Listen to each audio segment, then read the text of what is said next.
नमस्कार माऊली भक्तांनो. जय गजानन गुरु गजानन गण गण गणात बोते चालविशी हाती धरून या. असं म्हणतात की पैसा आणि ज्ञान यामुळे माणसाचा आत्मविश्वास बळावतो. हे खरं आहे.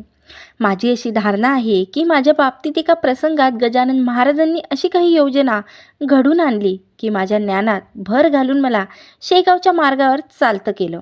मला आत्मविश्वास प्रदान करून खटकणाऱ्या काही गोष्टींपासून मला दूर केलं. मी विनोद श्रीसागर लहान गावात आयुष्याची बरीच वर्ष घालविली. त्यानंतर नागपूरला पोलीस खात्यात कॉन्स्टेबल म्हणून नोकरी सुरू केली.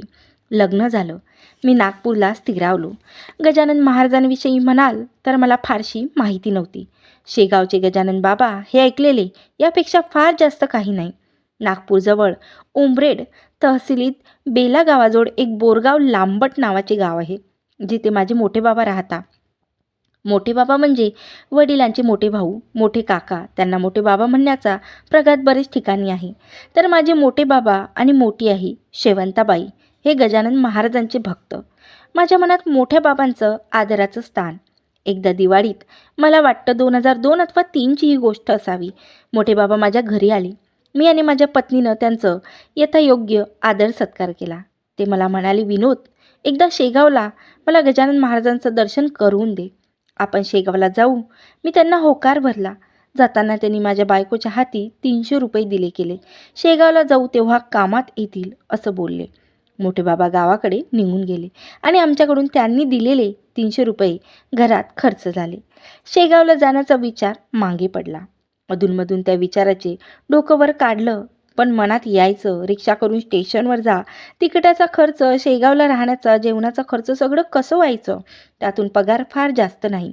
या सर्व विचारांनी मग मनावर दडपण येऊन तो विचार मी टाळू लागलो. मोठ्या बाबांशी बोलणं टाळू लागलो. त्यांना माझं वागणं चमत्कारिक वाटू लागलं. यात बरेच महिने निघून गेले. इसवी सन 2004ची ती गोष्ट.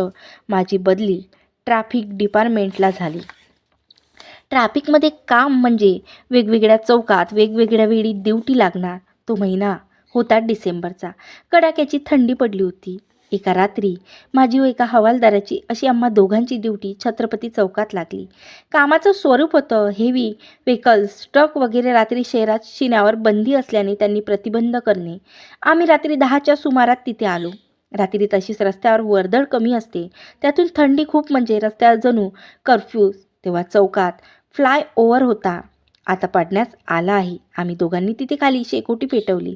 रात्री विरंगुळा म्हणून उत्साह यावं म्हणून एक भांडं आणि चहाचं सामान मात्र एकत्र करून ठेवलं.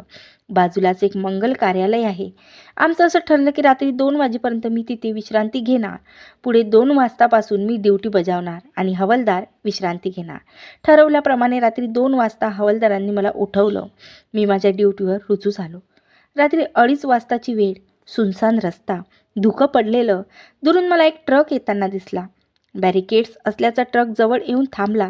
मी ट्रक इकडे कसा असा प्रश्न ड्रायव्हरला केला आणि ट्रकमध्ये काय सामान आहे याची चौकशी केली. ड्रायव्हरने मला विनंती केली की समोर मोक्षधाम घाटावर लाकडं द्यायची आहे. माझ्याजवळ दुसरा पर्याय नाही.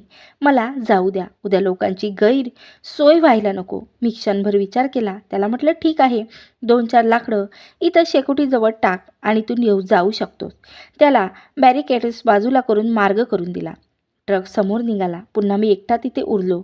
एक लाकूड शेकोटी सरकवलं. चांगलं जाळ झाला. मी हात शेकत शेकोटीजवळ बसलो. रात्रीचे 3-3:15 वाजले असे.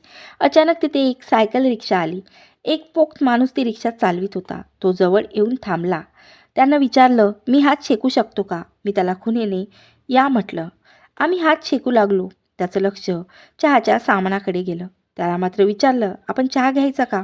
मला काय, त्यामुळे माझा वेळ चांगलाच जाणार आहे म्हटलं. तुम्ही करणार असाल तर घेऊ. चहा घेत असताना शेकोटीच्या ज्वाळाखाली आल्यास म्हणून फुंकर घालण्यासाठी तो रिक्षावाली थोडा वाकला. तेव्हा त्याच्या शर्टाच्या खिशातून एक रेल्वे तिकिटासारखा कागद खाली पडला. मी हाती धरून पाहू लागलो तर Nagpur Shegaon railway passenger ticket होतं. ₹26. तिकीट माझ्या हातात असताच तो म्हणाला, मी शेगावला असतो.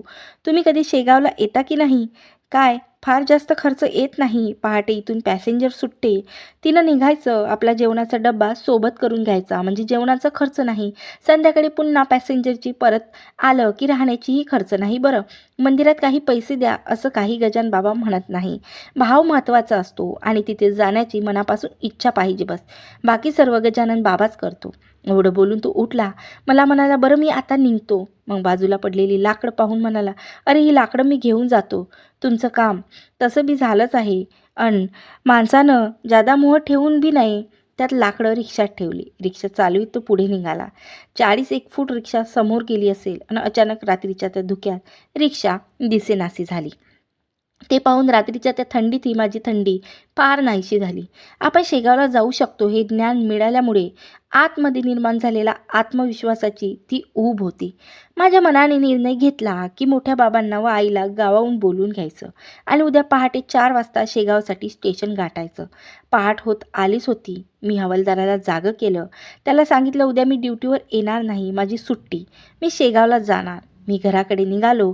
वाटेत एका ऑटो रिक्षा दिसली. योगायोगाने ती रिक्षा मी आधी केव्हा तरी चालताच केली होती. त्याला उद्या पहाटे 4 वाजता घरी येणार का असं म्हणून विचारलं. पैसेही विचारले. म्हणाला 50 रुपये येईल. खिशात पैशासाठी हात घातला. फक्त नेमकी 50 रुपयाची नोट होती. महाराजांच्या आशीर्वादामुळे आमची शेगाव यात्रा उत्तम प्रकारे पार पडली. मी मोठ्या बाबांच्या ऋणातून थोडा बाहेर पडलो. पण या सगळ्या प्रकरणात मधल्या काळात नेमकं इन्फेक्शन होऊन मी काल नव्हतो ही कुणकुण साहेबांच्या कानावर गेली. साहेबांसमोर माझी पेशी झाली. त्यांना माझा प्रामाणिक हेतू पटला. त्यांनी विचारलं, तू शेगावला जाऊन आला, याला पुरावा काय? म्हटलं, सोबत 2 प्रसादाचे लाडू आहेत, एक घरच्यांसाठी, एक मित्रांसाठी. म्हणालो, जा माझ्यासाठी प्रसाद घेऊन ये. मी ठीक आहे म्हणून वळलो. तिथे मला गजानन महाराजांचा फोटो दिसला. तो पाहून अत्य आनंदाने बाहेर येऊन स्कूटरच्या डिक्कीतून लाडू घेतला. साहेबांच्या हातात शेगावचा प्रसाद ठेवला. त्यांनी थोडी मौखिक समज दिली. म्हणाले, यापुढे शेगावला जायचं तर सांगून आणि अनुमती घेऊन जायचं. मी विनम्रपणे उद्गारलो, ठीक आहे. नंतर लगेच उजवा हात छातीशी नेत मान झुकून म्हटलं, श्री गजानन, जय गजानन, श्री गजानन, जय गजानन. माऊली भक्त हो, तुम्हाला जर हा माऊलीचा खरंच अनुभव आवडला असेल तर कॉमेंट्स केल्याशिवाय जाऊ नका. जय गजानन, श्री गजानन, जय गजानन, श्री गजानन. धन्यवाद माऊली भक्त हो.